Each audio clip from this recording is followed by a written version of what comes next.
अस्सलाम वालेकुम नाज़रीन, मैं मोहम्मद बशीर अहमद BA उर्दू न्यूज़ के इलाक़ाई ख़बरों में आपका खैर मक़दम है। सदाशिवपेट में इसराइली जारियत पर CPI ने निकाला ज़बरदस्त जुलूस और रैली व मुज़ाहरा। सदाशिवपेट में इसराइली जारियत के ख़िलाफ़ CPI कारकुनों और अवाम की भारी तादाद ने सड़कों पर निकल आए और अपना एहतजाज दर्ज करवाया। CPI ने फ़लस्तीन के ख़िलाफ़ इसराइली जारियत की मज़म्मत की गई।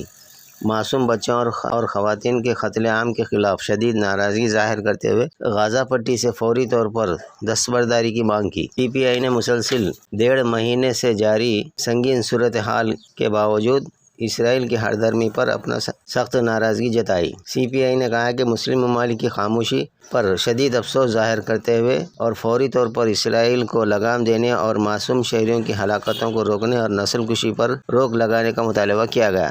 CPI ने हुकूमत फ़लस्तीन से मुताल्लिक़ इसराइली पॉलिसी पर नज़रसानी करने की अपील की और कहा कि मुल्क को किसी दूसरे की साजिश का शिकार होने से बचाया जाए। देखते रहिए BA उर्दू न्यूज़।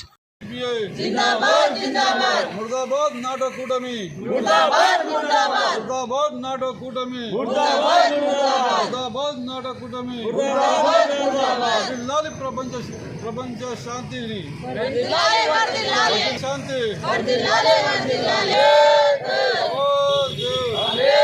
నుంచి పాలస్తీనాపై ఇజ్రాయెల్ దాడి కొనసాగుతోంది।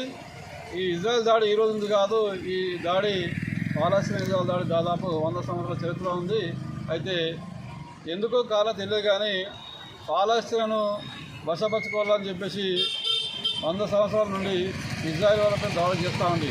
అయితే ఈ ప్రపంచంలో ఒక నిబంధన ఉంది, ఎప్పుడైతే ఇరు దేశాలు దాడి చేసుకుంటాయో ఆ సైనికులు కొట్లాడుకోవాలి। కానీ ఇజ్రాయెల్ ఏం చేస్తుంది, ఈరోజు పౌరులపైన అలాగే హాస్పిటళ్ళ పైన ఎక్కడైతే ప్రజల నివాసాలపైన దాడులు చేసుకుంటూ దాదాపు ఇప్పటిదాకా దాదాపు 10,000 మందికి దగ్గర చనిపోయినారు।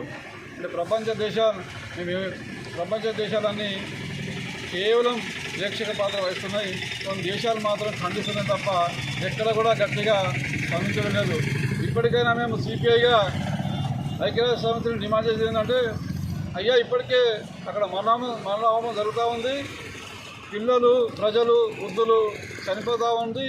ఇంకోటి ఏకపక్షంగా ఇజ్రాయిల్ పౌరులను లక్ష్యంగా తీసుకొని దాడులు చేస్తూ ఉంది, వెంటనే ఈ దాడులు నిలిపివేయాలని చెప్పేసి CPIగా డిమాండ్ చేసుకుంటూ, మరి ఇంకోటి రెండోది, ఇంత జరుగుతున్న ఐక్యరాజ్య సమితి మరి ఏం చేస్తుంది? ఎక్కడైనా జరుగుతుంది ఐక్యరాజ్య సమితి వెంటనే జోక్యం చేసుకొని రెండు దేశాల మధ్య యుద్ధ వాతావరణాన్ని తగ్గించి శాంతిని నెలకొల్పాలని చెప్పేసి CPIగా డిమాండ్ చేస్తూను, మరి పాలస్తీనాకు అమెరికా లాంటి నక్కజిత్తుల అమెరికా ఈరోజు వద్దస్వరకు మిగతా దేశాలు వస్తే ఖబర్దార్ అంటూ హెచ్చరిస్తుంది।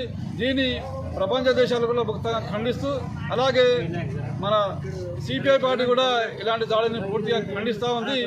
రేపు ఇది మంచి వాతావరణం కాదు, ఇలాగే కొనసాగితే ఇది 3వ ప్రపంచ యుద్ధానికి దారితీసే అవకాశం ఉంది। కాబట్టి ఇప్పటికైనా ఐక్యరాజ్య సమితి మేలుకొని తక్షణమే పాలస్తీనా ఇజ్రాయెల్ దేశాలతో మాట్లాడి శాంతిని నెలకొల్పాలని CPIగా డిమాండ్ చేస్తున్నాం।